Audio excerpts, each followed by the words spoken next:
دنیا میں ایسے لوگ بھی پیدا ہوں گے جو اس دین کو بدلنے کی کوششیں کریں گے، مگر تمام تک کوششیں ناکام ہوں گی۔ انسانوں کی کوششیں ناکام ہوں گی، شیطانوں کی کوششیں ناکام ہوں گی۔ لا یاتیہ الباطل من بین یدیہ ولا من خلفہ تنزیل من حکیم حمید۔ یہ اس غالب کی طرف سے نازل کیا ہوا ہے، کوئی اس کو نہیں بدل سکے گا۔ اور پھر اللہ کے محبوب صلی اللہ علیہ وسلم کا یہ فرمانا، لا تزال طائفۃ من امتی علی الحق، قیامت تک ایک طبقہ رہے گا جو اس دین کے اوپر عمل کر کے انسانوں کے لیے عملی نمونہ پیش کرے گا اور حجت قائم کر دے گا کہ کسی دور کے اندر دین پر عمل کرنا مشکل نہیں ہے۔ دین کی حفاظت کی ذمہ داری اللہ نے لی ہے، اور حضرت مفتی صاحب جیسے علماء یہ آپ سمجھ سکتے ہیں اللہ کی حجتوں میں سے ایک حجت ہے کہ ایسے لوگ پیدا ہوتے رہیں گے یجدد لہم دینہم، جو لوگوں کی افکار کو بھی درست کریں گے، لوگوں کے اعمال کو بھی درست کریں گے، اور جس اعتدال والے اور کنتم امۃ وسطا، بیچ کے درمیانی راہ پر اس امت کو کھڑا کیا گیا تھا قرآن کے ذریعے سے، حضرت رسول پاک صلی اللہ علیہ وسلم کے ذریعے سے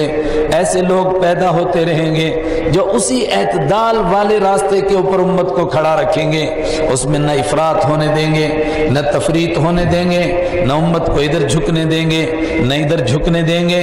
برابر وہ مسلسل ان کے افکار کو بھی درست کریں گے، اعمال کو بھی درست کریں گے۔ مسئلہ کیا ہے؟ مسئلہ یہ ہے امت کی حفاظت، یعنی ایک انسان کی حفاظت، ایک ایک قبیلے کی حفاظت، جس کے دادا نے دین قبول کر لیا، جس کے پردادا نے دین قبول کر لیا، اس کے لیے حفاظت کی گارنٹی نہیں ہے، حفاظت کی گارنٹی دین کے لیے ہے۔ اور اس کے ساتھ میں یہ چیلنج ہے، ان تتولوا یستبدل قوما غیرکم، اے انسانوں میرا دین قیامت تک رہے گا، اگر تم دین سے ہٹو گے، میرے نبی کی سنتوں کو چھوڑو گے، دین کے افکار میں تم سے کتر و بیونت ہوگی، ذرا سا اعتدال سے ادھر ادھر ہٹو گے، یستبدل قوما غیرکم ثم لا یکونوا امثالکم، قیامت تک وہ لوگ پیدا ہوتے رہیں گے جو دین کو صحیح طریقے سے اس پر عمل کر کے دکھائیں گے، ثم لا یکونوا امثالکم، وہ تمہاری طرح نہیں ہوں گے۔ یہ ہے اصل فکر کا موضوع، یہ ہے اصل پریشانی کا موضوع کہ کیا ہم ان لوگوں میں سے ہیں کہ جو اس اعتدال والے راستے پر ہوں، اور ہم اس کے لیے کتنی فکریں کر رہے ہیں، ہم اس کے لیے کتنا سوچ رہے ہیں۔ اگر معاشرہ بگڑ رہا ہے، اگر معاشرہ خراب ہو رہا ہے، اس میں بنیادی نقطہ یہی ہے کہ انسان کا تعلق اپنے مالک سے کمزور ہو رہا ہے، اور اپنے محبوب اللہ کے پیارے حبیب حضرت محمد عربی صلی اللہ علیہ وسلم سے محبت کا تعلق کمزور ہو رہا ہے، اور انسان بجائے ان کے بتائے ہوئے راستے کے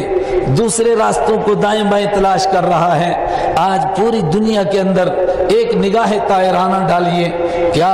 یہ آیت 1400 سال پہلے نازل ہوئی، لیکن آج جب ہم اس آیت کو پڑھتے ہیں تو ہمیں نہیں لگتا ہے کہ ایسا لگ رہا ہے جیسے یہ آج کے لیے نازل ہوئی ہے۔ لا تتخذوا بطانة من دونكم لا يعلونكم خبالا ودوا ما عنتم قد بدت البغضاء من افواههم وما تخفي صدورهم اکبر۔ او ایمان والو، ان لوگوں کو اپنا دوست نہ بناؤ جن کو تم اپنا دوست بناتے ہو، ان کے طریقوں پر چلنے کی کوشش کرتے ہو، ان کی طرح صورتیں بناتے ہو، ان کی طرح سیرتیں بناتے ہو، ان کی طرح اپنی زندگی کو ڈھالتے ہو، ان کے طریقوں پر شادیاں کرتے ہو، ان کے طریقوں پر کھاتے ہو پیتے ہو اور زندگی کے نقشے مرتب کرتے ہو، اور تم ان سے محبت کرتے ہو۔ ان کا حال کیا ہے؟ لا یعلونکم خبالا، وہ تمہاری دشمنی میں کبھی کمی نہیں کرتے ہیں، تمہیں نقصان پہنچانے میں کوئی دقیقہ نہیں چھوڑتے ہیں۔ قد بدت البغضاء من افواہہم، میں اور آپ چیختے اور چلاتے ہیں، کوئی کارٹون بنا رہا ہے، کوئی اللہ کے پیارے نبی صلی اللہ علیہ وسلم کی گھر کی زندگی کا مذاق اڑا رہا ہے، اور وہ گندی باتیں کہہ رہا ہے جو ابو جہل نہیں کہہ سکا تھا، عتبہ اور شیبہ نہیں کہہ سکا تھا، اس دور کے بدترین منافق نہیں کہہ سکے تھے، اس دور کے کافر نہیں کہہ سکے تھے،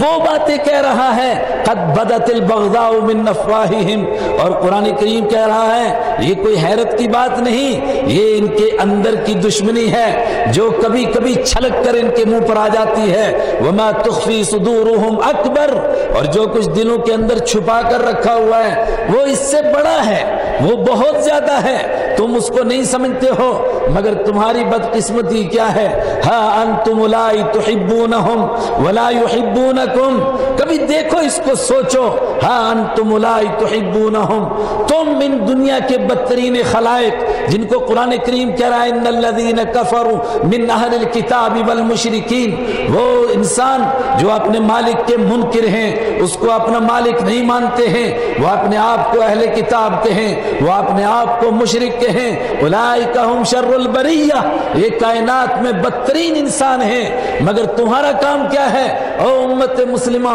ہا انتم اولئک تحبونہم، تم ان سے محبتیں کرتے ہو، ان کی طرح داڑیاں کاٹ کے چہرے بناتے ہو، ان کی طرح بال رکھتے ہو، ان کی طرح لباس پہنتے ہو، ان کی طرح فحاشی میں مبتلا ہوتے ہو، ان کی طرح گناہوں میں مبتلا ہوتے ہو، بے پردگی کو ان کی طرح اختیار کرتے ہو، اور دین کی دھجیاں اڑاتے ہو، ان کے طریقوں کو اپنانے کے لیے ان کو اپنا آئیڈیل بناتے ہو۔ تحبونہم، تم ان سے محبت کرتے ہو، ولا یحبونکم، وہ تم سے محبت نہیں کرتے۔ کبھی سوچا ہوتا تم نے ان کا ہیٹ بھی پہنا، تم نے ان کے ایک ایک طریقے کو اپنایا، کبھی ان کو اس کا خیال آیا کہ تمہیں لبھانے کے لیے صحیح، تمہیں خوش کرنے کے لیے صحیح، تھوڑی دیر کے لیے وہ تم سے محبت کرتے اور تمہارا لباس پہنتے، کوئی تمہاری پگڑی پہن لیتا، کوئی تمہارا جبہ پہن لیتا، کوئی تمہاری داڑھی رکھ لیتا، کوئی تمہارے طریقے سے تمہاری معاشرت کو اختیار کرتا، کوئی تمہارے اخلاق کو اختیار کر لیتا،